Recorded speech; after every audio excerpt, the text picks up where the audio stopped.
Bama ɲare cɛ ani muso denmisɛn ani maabakɔrɔ an b'a fɔ ma ko ani sɔgɔma ani ɲɔgɔnma aw fɛn fɛn bɛ yen k'a ka radio bitɔn minnu k'a bila 98.8 radio Plus FM ale sigiyɔrɔ bɛnnen don Banankabugu ma zone commerciale douane ale cour kɔfɛ tɛnɛn tarata araba fo ka taa se alamisa ma nɛgɛ kanɲɛ 7 n'o dana gosira anw fɛ yan bɛn kumasoba kɔnɔ o ye kunnafoni wagati ye kunnafoni bɛ di aw ma ka tila ka sira di nɛgɛjuru sira walasa ka se ka hakilina o fɔ bonya ani karama o kɔnɔna la ka baara in bɛɛ lajɛlen la kɔlɔsi ɲɛma Umaru Cɛfin Mariko Burama Jalo Mas Jacques Boer Murujan Bura Zamɛ Sek an t'a fɔ ten a bɛ sɔn k'an minɛ dɛ an b'a fɔ ale ye waati k'o suma k'o di an ma suwa kɔlɛ la Sek Sidibe ale bɛ ka ja ka ta ka bila bɔlɔlɔ sanfɛ Mamadu ka bɔ Kabala TV la an bɛ foli k'o di a n'a a baarakɛɲɔgɔn u bɛɛ lajɛlen ma k'u bɛɛ ni sɔgɔma ka Kabala TV ka filɛba bɛɛ lajɛlen fo kuma bara an maa saba Sek Sidibe ka taa se Mariam Jara ani ne yɛrɛ Jagira Jara an bɛ yan ka aw kunnafoni ka aw bɛɛ lajɛlen fo k'aw bɛɛ ni ɲankuma Sek ni sɔgɔma a b'a ni sɔgɔma Jagina k'i fo a diyara n ye ka foli di Mariam ma ka di Mamadu ma fo ka taa se Louis Sek ma comme u ye Louis k'i kɔ yan dɛ u ye Louis k'i kɔ yan ale ani Sam a n'a a ko tigibatigi yɛrɛ o y'a kɛ a ye tulu b'a da la bi o n'i ye tulu y'ale da la dɔrɔn lundi sɔgɔma o b'a jira ko dimanche a sɔrɔ ko a fɔ k'a fɔ diyagoya la ko Fatu ma ko Tani Fatu cɛ ɲuman n sen tɛ daga la n kunkolo wuranen donc Fatu donna daga la kunun Fatu donna daga la kunun tabarikala e kun kan ka na n'a ye e ma ye o ouais ko dɔw y'a bali mais dimanche wɛrɛ inchallah Musa de taara a cɛ ka na n'a ye le jeune kɔni Musa dun ɲɛma ma jɔ a ka na bi ni maaw ka zamɛ yɛrɛ a nana ni nin ye n'a kun binna ni nin ye Burama kun bɛ bin n'a ye dɛ Burama ka zamɛ ko Sek de yɛlɛlen don sa Zayina k'i fo a diyara n ye ka foli k'a di lamɛnbaga bɛɛ lajɛlen ma i fɛnɛ ma to ka na nin dimanche fila ye i ma ye non n bɛna ye dimanche nata n bɛ ye non u bɛ ka k'i kɔ ka na Sek non n bɛna ye dimanche a n'a boisson n'a glace ji o bɛɛ de kun b'u bolo yan u y'a du k'u fa fo k'a tɔ bila cɛnin ye a tɔgɔ Adama ayi mun kunsigi ka bon ta kunsigi ba ye Sama kamalennin kɔni ale fɛnɛ ka tuluko tɛ kulo ye ayi ale kɔni n'ale y'a du walasa ale kunkolo in ka pɛn ka ɲɛ ale bɛ a tulu wo la ye a tɛ kɛ ko bali a b'a ko de sinon ɲinɛw na tugu a kɔ la dɛ n'i y'a ko tulu saran tɛ k'i bolo la parce que n'i ma safunɛ k'a la walima ji k'a la a tɛ jɛ o a tulu fanga ka bon ale b'a jɔsi a ta in na ye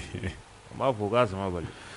kosɛbɛ ka lamɛnbaga bɛɛ fo bɛɛ fɛn fɛn sɔgɔlen don a la nin wagati in na an bɛ foli di bɛɛ lajɛlen ma ɲɛma Umaru Cɛfin Mariko an b'a fɔ ka denbaya bɛɛ lajɛlen fo ATV kɔnɔna la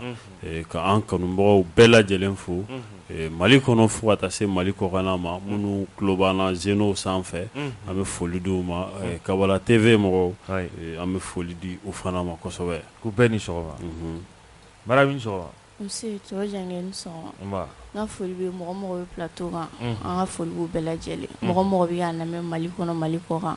k'u bɛɛ lajɛlen ni sɔgɔma u bisimila Peace FM sanfɛ i bɛ Aja la bi dɛ awɔ d'accord u taama don sinon i mura bɛ sen na dɛ an bɛ sira la n'Ala sɔnna i ka i mura waati jumɛn don i mura a ma ban ni ayi ni ye wari sɔrɔ waati min na i bɛ taa di an bɛ wari kɔ fɔlɔ ni wari sɔrɔ an bɛ taga e ma wari sɔrɔ fɔlɔ ayi ma wari sɔrɔ fɔlɔ mɔgɔw bɛ ka taa dɛ u ka taa an bɛ dugawu de kɛ Ala ka nɔgɔya an bɛɛ ya rabi Ala kana to an ma coupon na o don minnu bɔra yen tile fila in na kuma cayalen don dɔɔnin an b'u fo kosɛbɛ Ala ka ɲumanw jidi ya rabbi ka an bɛɛ dɛmɛ o don ka tiɲɛ yira an na Allah barali ko nɔgɔya an bɛɛ lajɛlen ma kosɛbɛ foli k'a di an ka cɛkɔrɔba ma Alu Badara Nana Kase o don magistrat intégré den kosɛbɛ an bɛ foli k'o di a ma k'a ni sɔgɔma awɔ ka ba ɲuman kɛ ma ɲuman an bɛ foli k'o di a ma awɔ k'a ni sɔgɔma ka Musa fo Baldebrek k'a ni sɔgɔma Tɔnɔ Modi awɔ an b'a ka foli da o kan Mori Kulubali k'a Kulubali Usman a ka foli bɛ da o kan k'a Kulubali o don ka Aba fo ko a Sɛnpara o don Sega Sumare an bɛ foli k'o di a ma hali n'a sɔrɔ Sega sunɔgɔra mais a sunɔgɔra ka a ɲɛ kelen yɛrɛlen ko o to awɔ Sega a faamu tɛ dɔrɔn a yɛrɛ b'a faamu a b'a faamu a b'a faamu ka Bɛnkɛ Vie awɔ k'a Sidibe don an baw an bɛ foli k'a di u ma Muna Sirifu muso tɔ kelen awɔ an bɛ foli d'a ma Adamu Jabate ba ɲagalen Kalaba an ba kanubaga dugulen an bɛ foli an b'o di a ma k'a ni sɔgɔma kosɛbɛ la battante wayi an bɛ fɔnba ale bɛ an bɛ foli k'o di a ma kosɛbɛ ka Jabate fo INTM kɔnɔna la Kalajula an bɛ foli k'o di a ma Segu an bɛ foli d'a ma fo Yota kɔnɔ k'a ni sɔgɔma Farakɔrɔ Magan Cɛni Magan Fasani an bɛ foli k'o di a ma k'a Tarawele Tijani an bɛ foli d'a ma ko a Gaku Laji k'a ni sɔgɔma ka foli di fɛn min Tumani Sisoko ma Cheikh Sidibe Mohamed Sisoko awɔ foli bɛ ninnu bɛɛ lajɛlen Makanaki l'excellent Mohamed Dramane Traoré awɔ an bɛ foli k'o di a ma Kɔrɔ Kasi fo kiri ministre so kɔnɔ voilà a bɛ Makanaki bɛ yen a bɛ yen an n'a faamuna an bɛ foli k'o d'a ma san b'a sɔrɔ a tulo bɛ jɛmukan in na an b'a fo ale kɔni ale bɛ soli ka taa ka cakɛyɔrɔ la a bɛ soli dɛ a bɛ jɛmukan in lamɛn k'a to yen Kɔrɔ Kasimu ka a fo kosɛbɛ dan tɛ foli min na Isa Kaba renouveau kɔnɔna la an bɛ foli k'o di Isa ma kosɛbɛ a Kaba Cheikh ka bɛɛ fo awɔ mɔgɔ ma sɔgɔlen b'an na sɔgɔmada in na o don an bɛ Ɲamakɔrɔ kuranikaw bɛɛ lajɛlen fo n yɛrɛ burankɛ bɛ yen nɔ an bɛ foli k'o di a ma an b'a fo ka tila k'an kɔrɔkɛ fo n'o Isa Jara Asani Jara an bɛ foli di ninnu bɛɛ lajɛlen ma kosɛbɛ fo Ɲamakɔrɔ kuranni na o y'an yɛrɛ ka so ye o ye Jarala Duba ye an bɛ foli d'u ma o don k'u ni sɔgɔma Jasa an bɛ foli d'a ma yan fo Ponze o don k'a Tarawele Umu Konare a bɛ k'a lamɛn Guana an b'a fo Guana Seki bɛ Guana yɔrɔ dɔn dɛ awɔ n bɛ yen yɔrɔ dɔn voilà Guana a yɔrɔ ka ɲi dɛ a yɔrɔ ka ɲi nka a sira de man ɲi a sira man ɲi ayi sira tɛ Bamakɔ yan koyi i bɛna kuma est ce que Seki sira ko n'i kɔni b'a fɔ wa Bamakɔ yɛrɛ nɔgɔlen don mais boloba bɛ sigida 6nan ta kan sigida 6nan n'i b'a ko maire yɛrɛ tɛ yan ayi sigida 6nan kɔni ni gitɔrɔn ɲumanba in Seki ni gitɔrɔn in ko cɛncɛn dalen b'a kan yan'a ba tɛmɛ Tour d'Afrique la dɔrɔn i k'a lajɛ viaduc ayi kana se hali viaduc in na Tour d'Afrique yɛrɛ boli dɔrɔn i ka se yan nɔ Cour suprême sirafara in na dɔrɔn i k'a lajɛ cɛncɛn de bɛ ka gitɔrɔn ayiwa depuis goudron in kɔni taara ne ma furanikɛla y'a kan fɔlɔ i t'a ye koyi maire tɛ yan depuis a dilanna furanikɛla ayi commune 6 la yan a ma furan cɛ Seki y'a fɔ foyi de tɛ yan fɛn tɛ yan koyi fɛn de tɛ yan sirafurana tɛ yan wa mun kan ka bila k'a fura o tɛ yen olu fana tɛ yen n ka tɛ sa olu bɛ yen koyi u bɛ mairie kɔnɔ yan min ne yɛrɛ mairie de kan ka maa bila k'a fura est ce que maire yɛrɛ hakili bɛ nin na yɛrɛ n t'a dɔn a bɛ boli a kan sigida 6nan kɔnɔ ne ma n'a maire yɛrɛ bɛ yɛrɛ sigida 6nan kɔnɔ parce que mɔgɔ tɛ se ka yɛlɛ i ka sigida kɔnɔ a ka tila ka nɔgɔ ta i yɛrɛ sigilen ɲɛna quoi kabako don quoi a kɔni a ka gɛlɛn tiɲɛ yɛrɛ la o fana ka gɛlɛn an kana ɲɔgɔn ye musalaka la sa falise bu foyi t'a la commune 6 a nɔgɔlen don bi a nɔgɔlen don sini a nɔgɔlen yɛrɛ yɛrɛ de don nɔgɔ dan y'a ta ye non tiɲɛ don a ka ɲi mais nin bɛɛ la minnu b'u sigi olu de don a sigi kuma t'a la koyi minnu b'u sigi layi n'i ye kala ye k'i ɲɛ tɔrɔ la a y'i jɛ Jaginɛ maaw labɛnnen don koyi kalata natɔ u kan'u labɛn c'est maaw tɛna kala ta maa ye bilen mun tɛna na sigida i janto a la bilen koyi nin y'o bannen de ye maaw labɛnnen don dɛ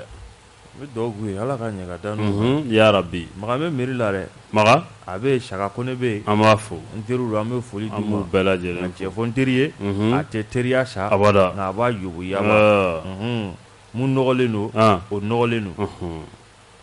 a nɔgɔlen don dɛ Sɛki an bɛ taa yanni an ka taa ni kibaruya ye an bɛ nin kibaruya an b'a da lamɛnbaa bɛɛ lajɛlen tulo kan i b'a ye k'a fɔ kunun yɔrɔ sufɛ fɛn min ye honorable Abubakar Sidiki Fɔnba kosɛbɛ n'ale bɛ CNT kɔnɔ Korema o vice président don o don i b'a ye k'a fɔ wele kun bilalen don ale ma jɛmukan min kɛnɛ kan o ye 8 janvier docteur Fɔnba a kɔni bɛ sira fɛ ka na wagati min na nɛgɛjuru kɔni cira a ma k'a fɔ ko fɛn min ye a ka cɛkɔrɔba a bɛnkɛ n'o yɛrɛ kɛra sababu ye ka docteur Fɔnba o de ye ale yɛrɛ lamɔna a bɛnkɛ min bolo Jose Male a kɔni fɔra ko bana juguyara nka a ma ɲɛ min kɔ Ala ye kalifa o minɛ a la Jose Male ni Ala sɔnna ma a kɔni ka jɛnajɛw bɛ kɛ bi nɛgɛ kanɲɛ 16 fɛn min ye Sarwal ale filɛ nin ye Cité du Niger taasira nin don dɛ Cité Niger la o taasira in Sanfili fanfɛla Sanfili goudron kelen o de don i y'a faamu nɛgɛ kanɲɛ 16 i b'a ye k'a fɔ a yɔrɔ n'o o man jan jɛnajɛ olu bɛ kɛ nɛgɛ kanɲɛ 16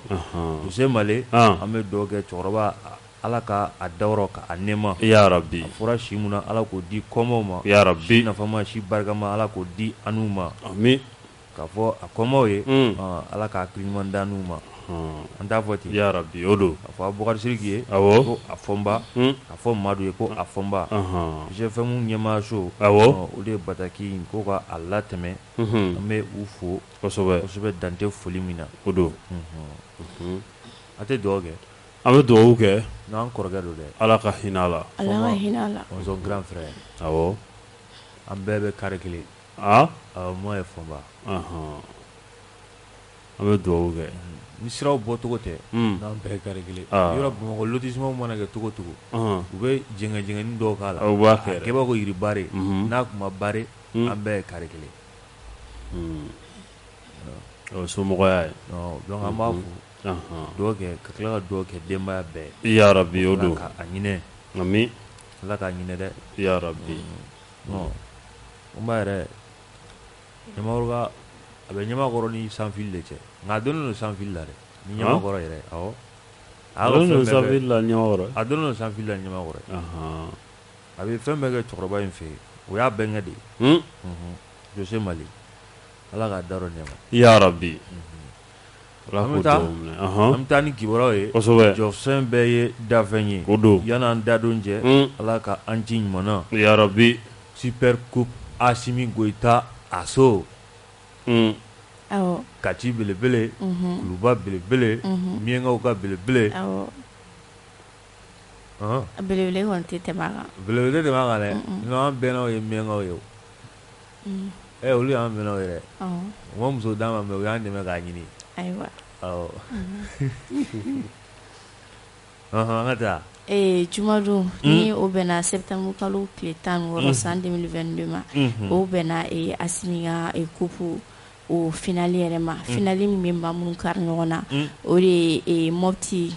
Mopti équipe ani Bamakɔ équipe o fila karila ɲɔgɔn na kɛnɛ in kan an ka premier ministre par intérim le colonel Abdoulaye Mayiga ale tun bɛ yen nɔ match in kɔni jijara kosɛbɛ parce que a labanna tiro bi la tiro bi min kɛra 4-3 ye donc o la Mopti équipe ale de gagnera kuma kɔni dilen an ka premier ministre ma a y'a jira k'a fɔ ko ale nana Asimi Goita an ka président k'ale nana o tɔgɔ la ko Asimi ye folikan de di ka na folikan mɔgɔ y'i sen o tournoi in na minnu bɛ organisation nɔ minnu bɛ dolantan in nɔ k'a ka foli bɛ u bɛɛ lajɛlen ko wa ko tournoi in sigira ni hakilina kelen ni maliden bɛɛ lajɛlen bɛ se ka fara ɲɔgɔn kan cogoya min na an ka kɛ kuluba kelen bɛn ani kelen an ka sabati Mali fantan naani bɛɛ lajɛlen na. Kubu in dakun n'o ye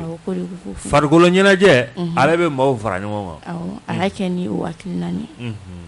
A ka ɲi dɛ Asimi ta in o bɛ se ka maaw fara ɲɔgɔn kan sinon dɔw ninnu ta o kɛlen bɛ fara farali ye bi bon shinga bon gunga o ma yakula o ma ne sino fargo ɲɛnajɛ n'a kɛra maramu bɛɛ bɛ dɔ sɔrɔ jisuma feerela bɛ dɔ sɔrɔ samuya yɛrɛ la tiga feerela o bɛ dɔ sɔrɔ gatotigiw minnu bɛ sogo kɛ tasaba kɔnɔ ka taa terrain na olu bɛ dɔ sɔrɔ parkingtigiw bɛ dɔ sɔrɔ minnu yɛrɛ bɛ billet feere olu bɛɛ lajɛlen bɛ dɔ sɔrɔ fédération yɛrɛ bɛ dɔ sɔrɔ équipe bɛ dɔ sɔrɔ nka n'a kɛra bon sen ka bon kunkan ye o ma ɲi dɛ Asimi ta in Ala k'o kɛ faranga o sababu ye ko Moptikaw de y'a ta n'o ɲɛna la Venise du Mali n'o ɲɛna dɛ i sera yan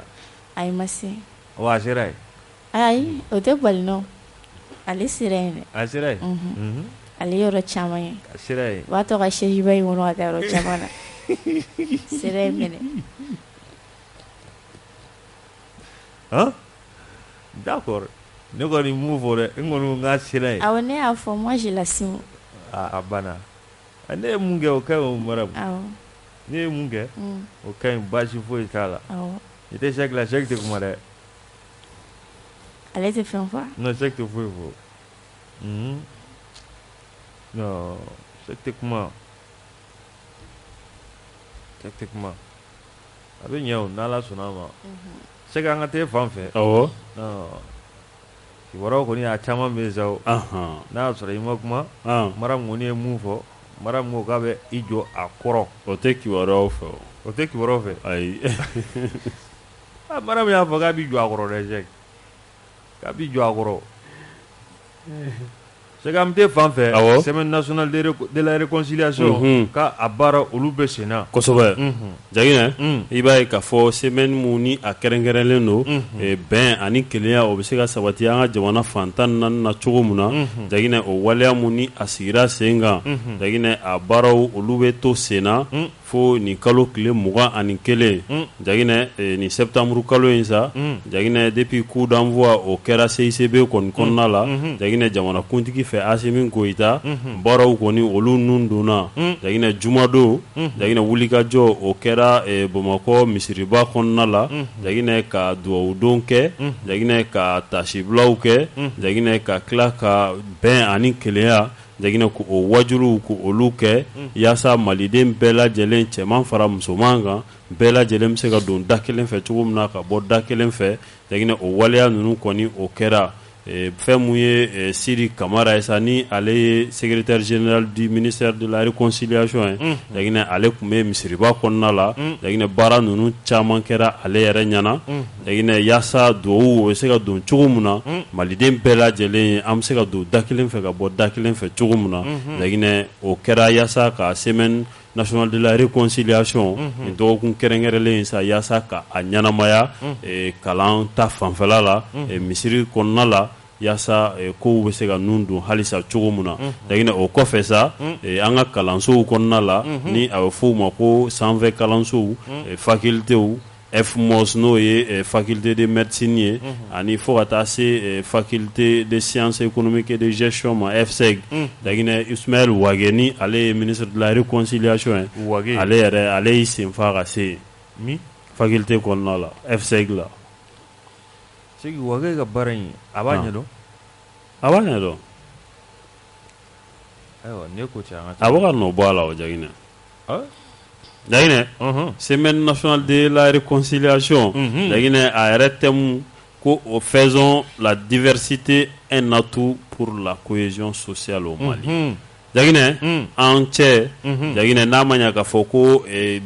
culture la anw tɛ kelen ye Jaginɛ danfaraw b'an cɛ Jaginɛ e ye kɔrɔbɔrɔ ye nin ye fila ye nin ye maraka ye Jaginɛ n'a ma ɲɛ k'a fɔ ko a bɛ ten k'an bɛɛ lajɛlen bɛ sigi la yɔrɔ kelen Jaginɛ an k'o kɛ faveur ye sa walasa ka se ka bɛn k'o sinsin an ni ɲɔgɔn cɛ sabula furuw b'an ni ɲɔgɔn cɛ sinankuyaw b'an ni ɲɔgɔn cɛ wa hali balimaya siraw olu fana caman b'an ni ɲɔgɔn cɛ Jaginɛ o de hokumu kɔnɔna la sa nin dɔgɔkun kɛrɛnkɛrɛnlen Jaginɛ wulikajɔ kɔni kɛlen no ministre de la réconciliation fɛ n'o ye Ismaël Wage yaasa ka se ka a ɲɛnamaya cɛ fɔ ka bɛn o bɛ se ka sabati fasoden bɛɛ lajɛlen ni ɲɔgɔn cɛ cogo min na Jaginɛ jumadon a tun bɛ kulu sanfɛ FSEG ale kɔnɔna la kalandenw olu ɲɛkɔrɔ Jaginɛ a kɔni a ɲiniw fɛ k'a fɔ ko kalanden bɛɛ lajɛlen k'u jija jagine ka u joliw ka joli di kɛ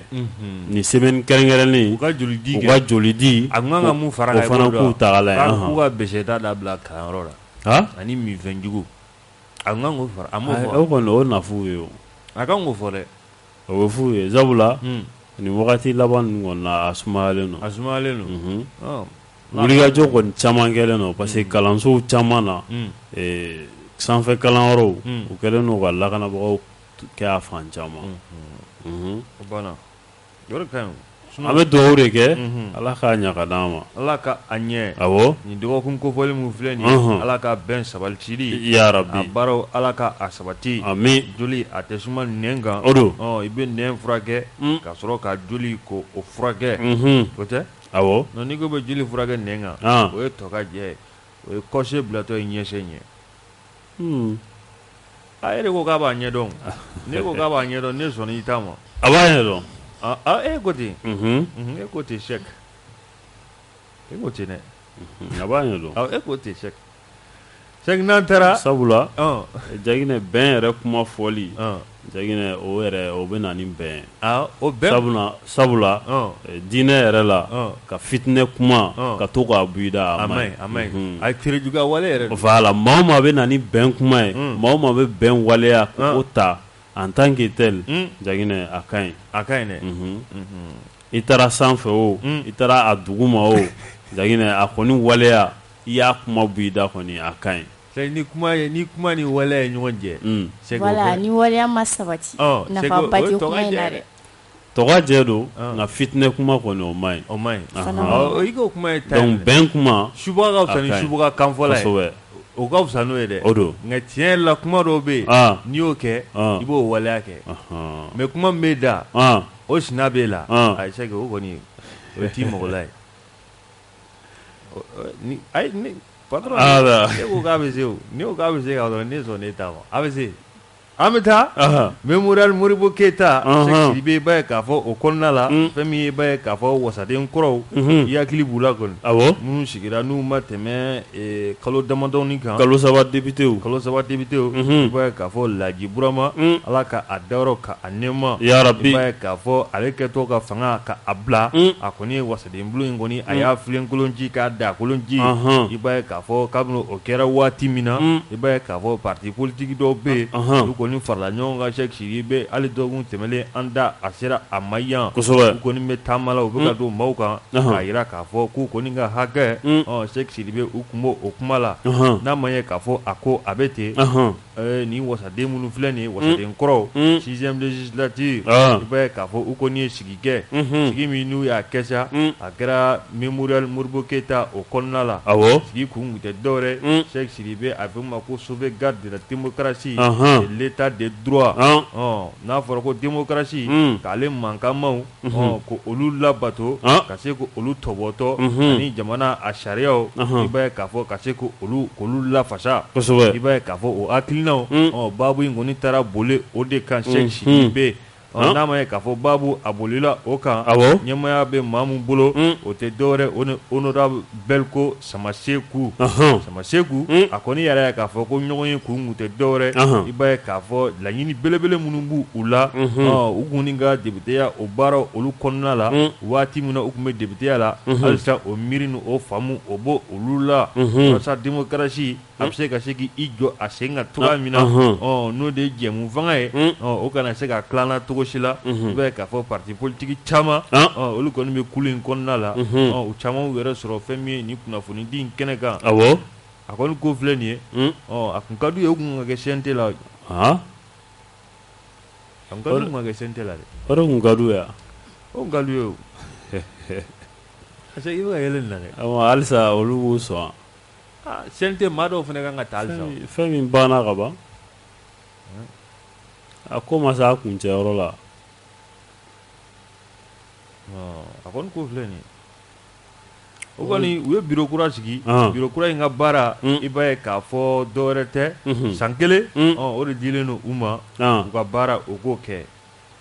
dɔw tun b'u cɛ la o donna CNT la k'a b'o donna o y'a makun Amidu Jimde ale y'u ka secrétaire ye n bɛ foli an b'o di u ma kosɛbɛ ala ka démocratie baaraw kɛ ala k'a ɲɛ ka da n'u ma ya rabbi ala ka a ɲɛ ami an b'o fɔ a bɛ jɔ jamana in a bɛ jɔ kosɛbɛ bɛɛ i ka yirini turu dɔrɔn n'an taara i b'a ye k'a fɔ premier ministre par intérim i b'a ye k'a fɔ ale taama kɛ ka taa fɛn min ye Prytanée militaire o kɔnɔna la jɛrɛ tun bɛ yen dɛ awɔ tɔrɔjan n'i y'a ta k'a lajɛ nin ye ko kɔrɔ ye nin ye ladala ko ye san o san Prytanée mɔgɔw u bɛ tile kelen u b'a suganti ni ka nisɔndiya ni ka karodiw kɛ ekɔliden minnu ye kalan kɛ kosɛbɛ année scolaire kɔnɔ ani u ka mɛtiriw olu fana encouragé u ka baara ɲuman na a kɛra o cadre de kɔnɔ premier ministre par intérim colonel Abdoulaye Maiga a taara katikaw fɛ yen walasa ka tigi sen dɔ ninnu ka nin fête in na tɔnɔ jangɛnɛ n'i y'a ta k'a lajɛ Prytanée mɔgɔw nisɔndiyalen don kosɛbɛ barisa première nationale u bɔr'u fɛ yen nɔ ni o ye Mayuma Jabate a si bɛ taa san 13 la a ye moyenne min sɔrɔ o de ye 18,56 wa bayi fana la u ye baara kɛ kosɛbɛ barisa maa min ye prix d'honneur sɔrɔ o bɔr'u fɛ yen ale ye Adama Aljuma Sidibe prix d'excellence fana o sɔrɔ olu fɛ yen bayi la o ye Nuhu Dumbuya donc n'i y'a ta k'a lajɛ u ye baaraba de kɛ u nisɔndiyalen don an kana ɲaane u y'a kɛ u ye baara kɛ yɛrɛ yɛrɛ de o la colonel Abdoulaye Maiga a ye inauguration fana kɛ barisa salle de classe dɔw tun bɛ ka jɔ olu baaraw banna fo salle de classe 6 a y'o inauguration kɛ ani amphithéâtre ale ye salle belebeleba ye hali ekɔlidenw ka conférence bɛ se ka kɛ salle min kɔnɔ salle min kɔni bɛ se ka maa min ta o bɛ taga maa 364 o de bɛ se ka don salle kelen kɔnɔ donc a ka kumata kɔnɔ a y'a jira k'a fɔ k'olu nisɔndiyara ale nana an ka président de tɔgɔ la n'o ye Assimi Goïta ko Assimi Goïta yɛrɛ nisɔndiyalen don barisa n'i y'a ta k'a lajɛ nin y'a san filɛ salon ani ɲina u bɛ 100% kɛ defu la ni ka tila ka 100% kɛ bayi la k'o ye ko ye u kan ka féliciter wa u kan ka encourager togoya min na halisa san nataw la o baara kelen bɛ se ka sabati Prytanée kɔnɔ togoya min na o ka ɲi dɛ o ka ɲi don n'a nataw la tiɲɛ yɛrɛ la o baaraw bɛ se ka sabati cogo min na o ka ɲi u ka laɲini halisa nin succès ka continuer de awɔ an ɲɛna dɛ n'i y'a ta k'a lajɛ président yɛrɛ ma bɔ yan ale ma tɛmɛ yen fɛ donc a dɔnyɔrɔ kɔrɔ don tɛmɛna yen fɛ dɛ minnu bɛ yen bi tiɲɛ la u bɛ yɔrɔ in dɔn sabula finitigi kɔni a kalannen o ka ɲi kosɛbɛ n'a kalanna o ka ɲi Toma Sankara ka kuma in tɛ a ka to ka dali min da kɛ militaire sans formation politique c'est un criminel en puissance a b'a fɔ ten dɛ a b'a fɔ ten an bɛ dugawu de kɛ ala k'a ɲɛ ya rabbi ala ka dɔnni nafama dɔnni kalifana dɔnni min n'an ma an faso jɔ n'a a ye kosɛbɛ dɔnni min bɛ yen n'o b'an bila ka an faso ka a to galama la ala k'an kisi o dɔnni ma ya rabbi ala k'a n'o cɛ janya amin nɔ dɔw bɛ olu ta y'o ye bi dɛ diplôme baw b'u bolo nka foyi t'i mago la cɛ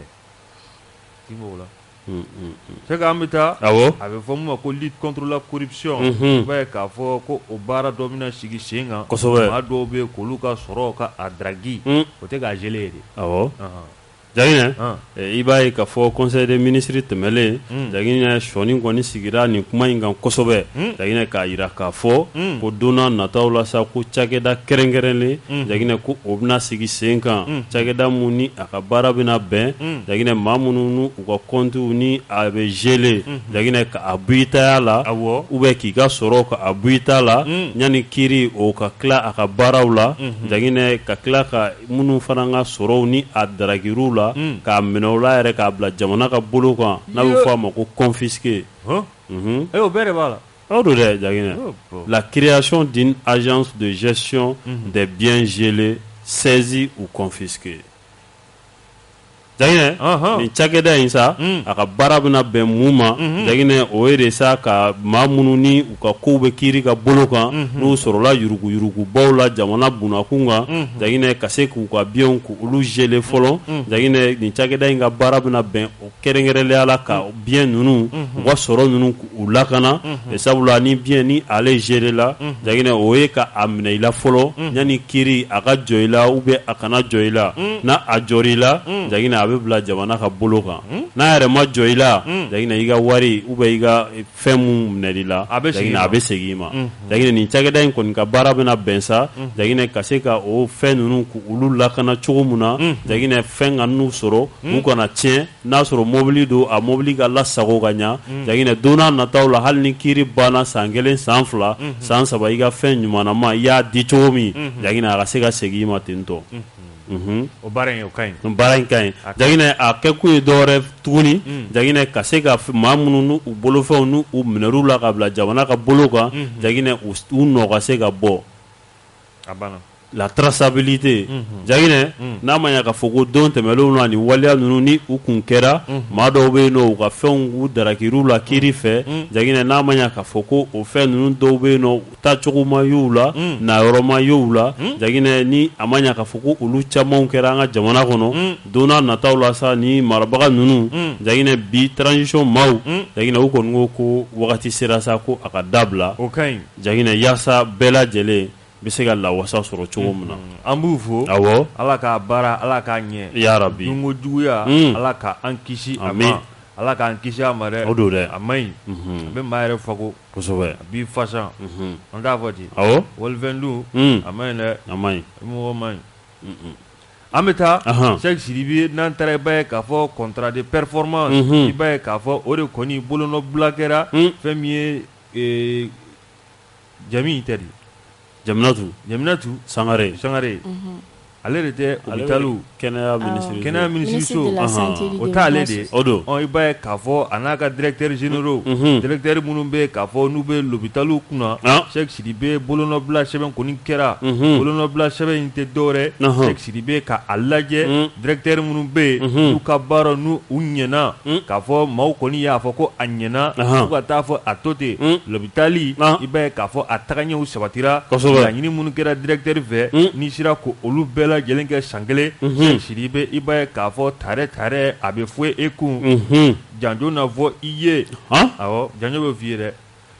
n'i sera ka baara kɛ a kɛcogo la n'i sera ka baara kɛ a kɛcogo la san 1 kɔnɔ Sɛki Sidibe contrat de performance i b'a ye k'a fɔ o kɔni ka a tɛgɛ nɔ bila la n'a ma ɲɛ k'a fɔ ko a tɛgɛ nɔ bila la a kɔni ɲini don directeur bɛɛ lajɛlen fɛ directeur mun bɛ yen ne bɛ fɛ janjo ka f'i ye Sɛki Sidibe wulikajɔ dɔw bɛ yen f'a ka sɔrɔ o sabatira i ka dɔgɔtɔrɔso olu kɔnɔna la Sɛki Sidibe i b'a fɔlɔ dɔn a fɔ mun ma dɔgɔtɔrɔso a jɛya dɔgɔtɔrɔso jɛya kɔfɛ i b'a ye k'a fɔ hôpitali a musaka ko olu bɛɛ lajɛlen a ka ɲi musaka ko o de don dɛ dɔgɔtɔrɔso kɔnɔna a bɛ fɔ min ma ko climat social i b'a ye k'a fɔ waati ni waati bɛɛ b'a ye k'a fɔ syndicat bɛ lamaga kɛ i b'a ye k'a fɔ an bɛ taa grève la walima baarakɛlaw yɛrɛ ni ɲɔgɔn cɛ i b'a sɔrɔ gɛlɛyaw bɛ yen i k'i jɔyɔrɔ fa nin bɛɛ lajɛlen na a bɛ fɔ minnu ma fɛnɛ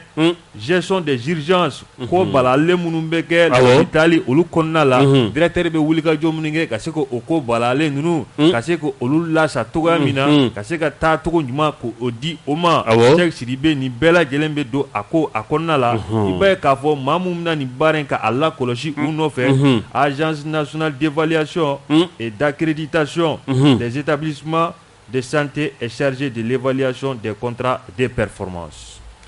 a ka ɲi fo ka taa fɔ a to ten baara in directeur n'i yɛrɛ ma performance kɛ a ma se ministre k'a fɔ k'i ka bɔ yen i yɛrɛ t'i ka sɛbɛn kɛ ka taa bila madame le ministre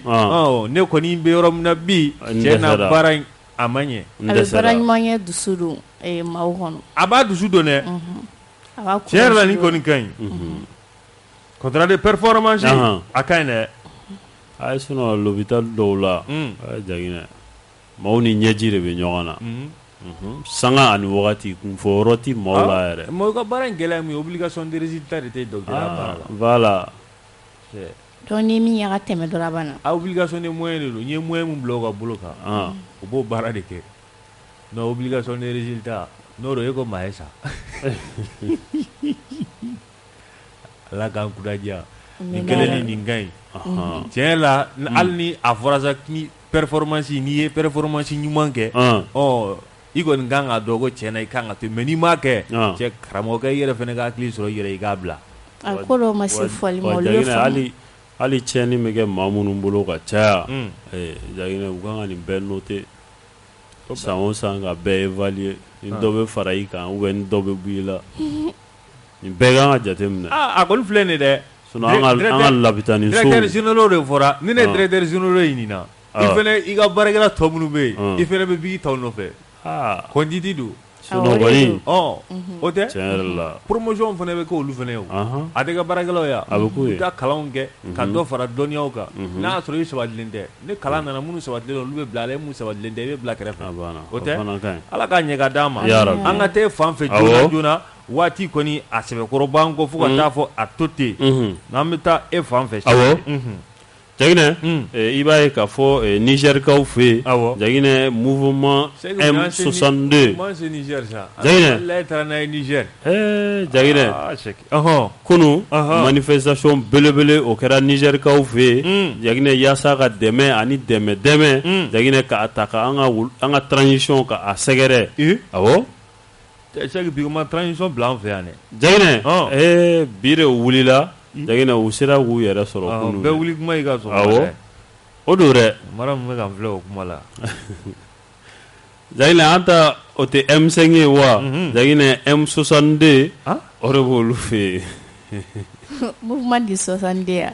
awɔ mouvement 62 société civile fo ka taa se parti politiquew ma Jaginɛ nin jɛrɛjɛkulu ninnu caman de farala ɲɔgɔn kan Jaginɛ ka marche belebele k'o kɛ Niger faaba la n'o ye Niamey ye Jaginɛ yaasa ka dɛmɛ ani dɛmɛ o bɛ se ka ta ka Mali wolomasiri tabaw sɛgɛrɛ cogo min na Jaginɛ gɛlɛya mun ni o bɛ malidenw kan gɛlɛya mun ni Mali bɛ ka a sɔrɔ ani laɲini mun ni Mali y'a kɛ don n'a nataw la yaasa ka Faransi k'ale kɔ da dɛnɛn na Nations Unies ɲɛkɔrɔ Jaginɛ yaasa ka dɛmɛ k'o don Mali ma Jaginɛ u ma dan o dɔrɔn ma Jaginɛ u kɔni u y'a jira k'a fɔ k'olu kɔni bɛ malidenw kɔ bi u b'u kɔ sini Jaginɛ hali ka ja hali n'a sɔrɔ u bɔra kun wɛrɛw la mun ye Faransi Barkan o mun tagara sigi u fɛ yen Jaginɛ olu bɛɛ gɛnni ko kuma o kun b'u da Jaginɛ fo ka taa se vie chère ma Jaginɛ nin waleya ninnu caman bɛ yen nɔ u ye u condamné Jaginɛ k'a fɔ ko nin waleya ninnu k'u ka jɔ olu fɛ yen nka u ye dɛmɛ ani dɛmɛ kɔni u y'o ɲini Jaginɛ ko bɛɛ lajɛlen k'o don malidenw ye an b'u fo an bɛ Nigérikaw fo Jaginɛ u folen kɔfɛ o la Jaginɛ Ousmane Sonko ale tɛ Sénégalikaw ka cɛba dɔ ye wa Jaginɛ mun bɛ fanga sinamatɔn na Jaginɛ ale fana ye wulikajɔ kɛ Jaginɛ k'a jira k'a fɔ ko fasoden bɛɛ lajɛlen ni o ye farafinna den bɛɛ lajɛlen Jaginɛ ko bɛɛ lajɛlen ka dɛmɛ ani dɛmɛ ta ka Mali sɛgɛrɛ k'a sɔn ko sabula ko gɛlɛya mun bɛ diɲɛ kɔnɔ bi Jaginɛ ko Mali ni dɛmɛ ka kan ko parce que ko Mali k'a bɛ fɛ ka farafinna bɛɛ lajɛlen de bɔ nɔgɔ la ko ale kɔni ala y'ale bangeyɔrɔ bɛɛ Sénégali ma ni o ye Dakar ye Jaginɛ ko o kɔfɛ k'ale kɔni ye africain de ye Mali national Afrique nationalité b'ale bolo finman don wa Dakarika den don an bɛ foli k'o di Ousmane Sonko ma a ka wulikajɔw la bi bi in na k'a bɛ Asimi fo k'a ka dɛmɛ b'a ye ala kana a falen non politiquement u bɛ kuma nka n'u nana fanga la u bɛ mun kɛ n'olu cɛ ka jan a bɛɛ tɛ dɛ a bɛɛ tɛ a caman bɛ yen i ko jɛgɛjala ni baji o la n bɛ k'a fɛ yen na e tɛ ka kuma nin faamu ni kuma ni waleya ye ɲɔgɔn cɛ nafa foyi tɛ kuma in fɔli la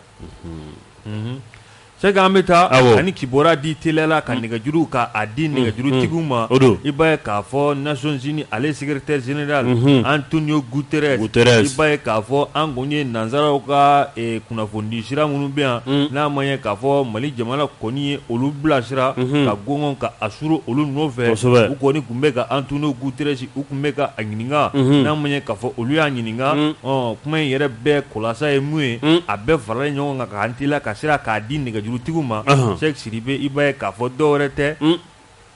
Antonio Guterres ɲininkalikɛlaw y'a ɲininka an ɲɔgɔnna kunnafonidilaw tulobilaw y'a ɲininka ko yala ko finitigi minnu minɛlen don Mali kɔnɔ yan kɛrɛnkɛrɛnyara kɔrɔwarika den minnu bɛ Mali bolo bi bɛrɛ la ko yala ko mercenaires don wa jumɛn don Antonio Guterres y'i kanto ko mercenaires tɛ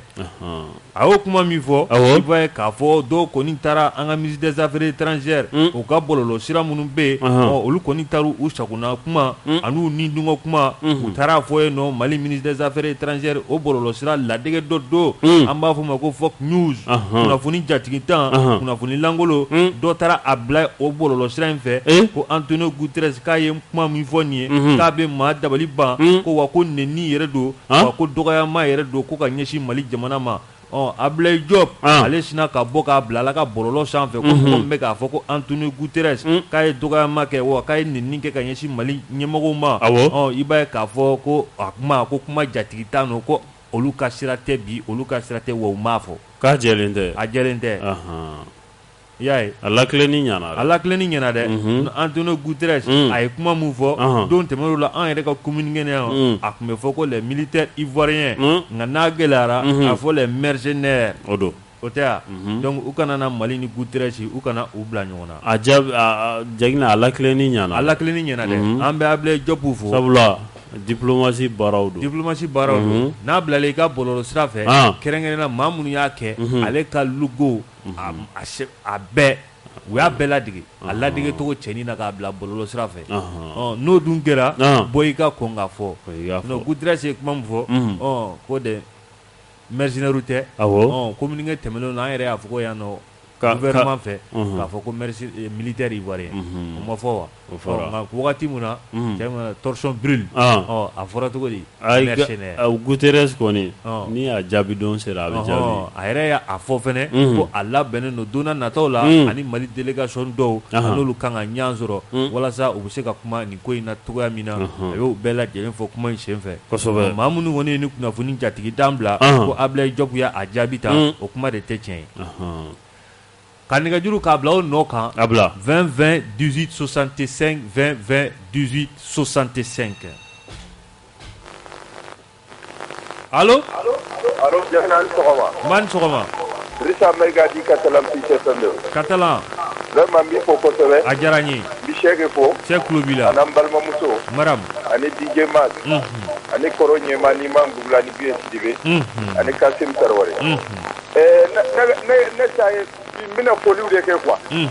parce que Mamadou Doumbia Lajinɛ ni m'a fɔ an kan k'a fɔ quoi parce que Mali Lajinɛ yɛrɛ frontière yɛrɛ kan ka bɔ an cɛ quoi n bɛ Nigerkaw fana fo n balimaw de don n y'a f'u y'a mɛnna dɛ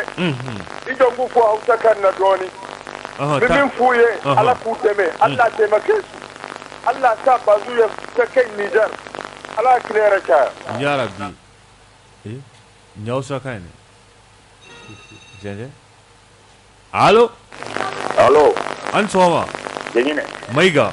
somɔgɔ Kalabankɔrɔkaw walayi baasi foyi t'an na an bɛ yan an ba an bɛ k'an ka kunnafoni duman lamɛn a diyara n ye ɲɛnamɔgɔ kunnafoni taabolo ka ɲi kosɛbɛ a diyara n ye an bɛ dugawu kɛ yarabi Ala k'a kɛ sida ni kɛnɛ ye amin yarabi yarabi Ala kana fɛn bɔ da mun bi faso ci amin donc an b'o fo kosɛbɛ o diyara n ye n bɛ Bubula fo a tulo b'i la n bɛ Biye Sidibe fo ani Anta Mayiga o bɛɛ tulo b'i la n bɛ bɛɛ lajɛlen fo n ko jɛngɛ maliyɛnw a sera sa an k'an tɛgɛ di ɲɔgɔn ma sisan tubabu b'an kan an yɛrɛ b'an yɛrɛ kan bon ne bɛ mun fɔ ne t'a fɔ politicien dɔrɔn ye koyi an jamanadenw dɔw yɛrɛ de bɛ taa politicien ninnu fana dɛmɛ ka ko dɔw kɛ donc adamadenya ye fɛn dɔ de ye mɔgɔ tɛna jinɛ mara yan koyi i bɛna adamadenw de mara donc n'i ka kɛta ɲɛna mɔgɔw b'i waleɲuman dɔn mɔgɔw fana b'i vote ye mais n'i ka kɛcogo ma ɲɛ i seri i yɛrɛ de ye o jamana ko don koyi parce que n'i y'a mɛn i b'a fɔ k'i bɛ jamana mara ou bien i b'a fɛ jamana de b'i kɛ an filɛ bɛɛ b'a dɔn ka fɔ jamana ni bi kɔlɔlɔ mun na an bɛ kan ka bɔ dɔɔnin dɔw kɔni bɛ kan k'an sinsin ka don wo kɔnɔ o bɛ se ka ɲɛnabɔ cogo dɔ o kɛcogoya la ne kɔni bɛ mun fɔ dɔrɔn Ala ka mɔgɔ kɔni ɲɛnama di maliyɛnw ma et fana o k'a jateminɛ fana faso yɛrɛ k'a jateminɛ maa bɛ se ka kunnafoni ɲuman di maliyɛnw ma ko olu ta hali n'u b'u sara de b'u sara bɛɛ kana mɔgɔw ta kan bɛɛ de b'i ta fɔ nin b'a ta fɔ yan wa nin b'a ta fɔ yan u ye maliyɛnw yɛrɛ embourré mɔgɔ yɛrɛ t'a dɔn mun ye tiɲɛ yɛrɛ o bɛ se ka ɲɛnabɔ faso kɔnɔ cogo di bɛɛ b'i ta fɔ foyi tɛ b'a la wa justice fana k'i jɔ a jɔyɔrɔ la n'i y'a mɛn ko Mali justice de don justice man ɲi foyi de man ɲi walayi justice man ɲi foyi de man ɲi k'u jɔ o jɔyɔrɔ kɛ n'u ta kɛ kuma ye dɔrɔn ye k'a sɔrɔ kɛwale fana tɛ ka na kɛ donc i ka foli dɔ de ɲini a diyara n ye Mayiga 20 20 18 65 20 20 18 65 allo 20 20 18 65 20 20 18 65.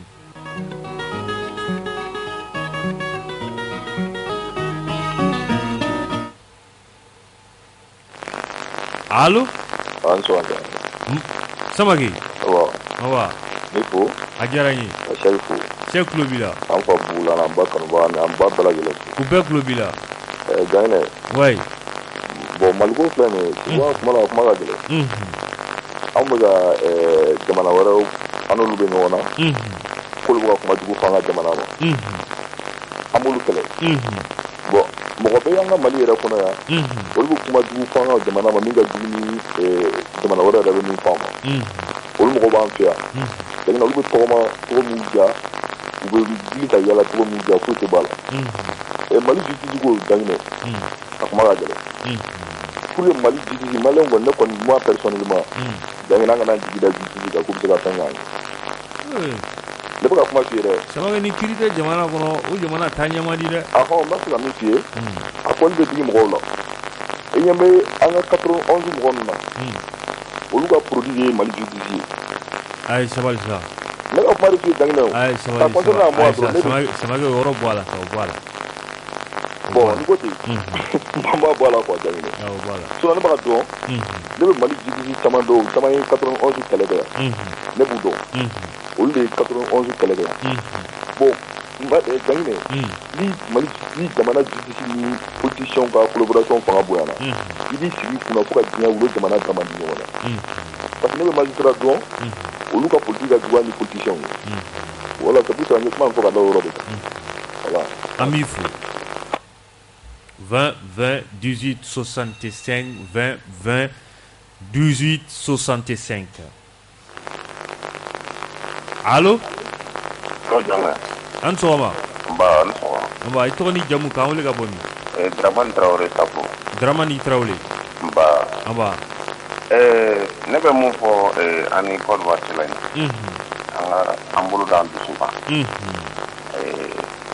Ani Côte d'Ivoire balimamaw don. Ɲimaw don. O ye tiɲɛ. Donc faut que an ka ko in lajɛ ji ɲɛma jɔlen. N ka foli fɔ Nigérikaw ye. Mais Jangne.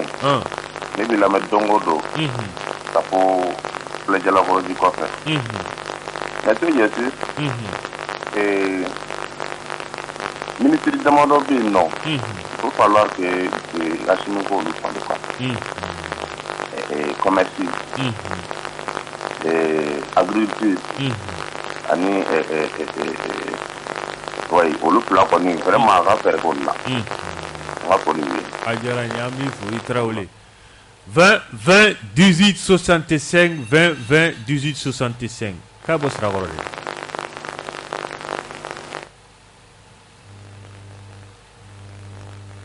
Jɛgɛna min fo. Kamisogo. Nba. Cheikh ka foli bɛ yan. Cheikh tulo b'i la.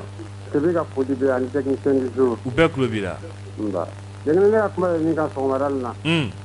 An bɛ to k'a fɔ nin antenne kelen in kan ko an ka justice ɲugu b'an na dɔɔnin an ka kiiri ɲugu b'an na dɔɔnin mais cakɛyɔrɔ min bilalen filɛ nin ye ni kan ka mɔgɔw sɛgɛsɛgɛ ani sɔmi kɛra mɔgɔ minnu ma k'u ye faso nafolo dun u ka fɛn fɛn n'a bɛ warilamarayɔrɔ la n'an b'a fɔ ko banki ani u ka biɲɛ ninnu ka boloda nafolo kan ani u bololafɛn k'u lasago yɔrɔ ɲɛnama na comme y'a kɛ cogo min na jɛgɛna o ye baara ɲumanba de ye baara ɲumanba de daminɛtɔla filɛ nin ye sinon jɛgɛna kiriko majɛ b'an ka jamana in na dɛ donc n'an ma kiiri ni sanuyali n'an ma kiiri ni sanuyali an bɛ ka baara nin bɛɛ kɛ a bɛɛ bɛ kɛ fu ye n b'i fo. A diyara n ye Kamisogo i kelen tɔgɔ la ka Banankabugu maa bɛɛ fo 20 20 18 65 20 20 18 65.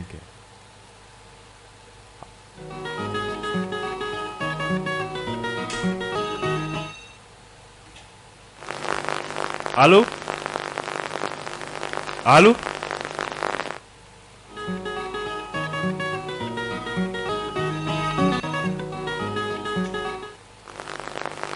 Allô? Salam alaikum. Wa alaikum salam. Ça va bien? Ça va. I tɔgɔ ni jamu k'an wele ka bɔ min? Musa Mayiga ka bɔ Fajigi. Musa i Mayiga an tulo b'i la. J'ai beaucoup de fois votre émission. Allah ka ma ka bara. Amina Rabbi. Allah ka hakili ni madam. Amin. Le problème c'est que Mali, il y a des gens qui sont même contre le Mali. Allô? En Klobila Moussa. Allô? Moussa en Klobila. Allô? Chegere Tourte Moussa Krefe. 20 20 18 65 20 20 18 65.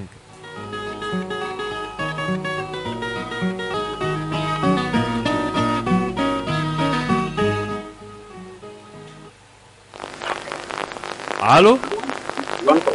Ban soma. Bash foite to ni jamu ka wole ga bon. Ismail Samake do Kalabankoro. Ah Samake. Ne ko mi barkada ka auditeur ken muso bela jelen fo. Ajarani. Grand boula ko camarade de lutte. Aklubila. C'est ko Samake fana bora kuma la mbeda ko mbebe fo ko. Ube klubila. Bon dagina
Kun ye an ka maa welele ko ni ye sira minɛ waati min na ko a bɛ se yan min fɛn min ye a bɛnkɛ n'o yɛrɛ Abuwasigi Fɔnba n'o yɛrɛ de kɛra ale ka ko bɛɛ lajɛlen i